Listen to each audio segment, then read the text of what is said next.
আসসালামু আলাইকুম বন্ধুরা, আপনারা দেখতে পাচ্ছেন ঘুঘু পাখি। দুইটা পাখি কেনার পরে মনে হইলো যে এগুলো আসলে বন্দি করে রাখা উচিত নয়।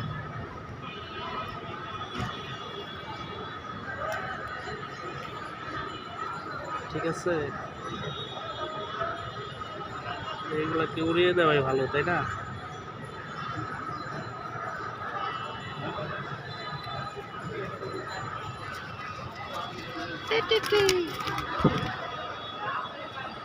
যা যা যা।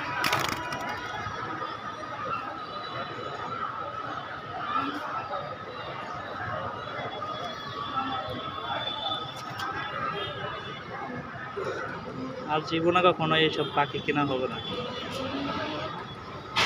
বন্দি করে রাখা এদেরকে ঠিকও নয়, ঠিক আছে।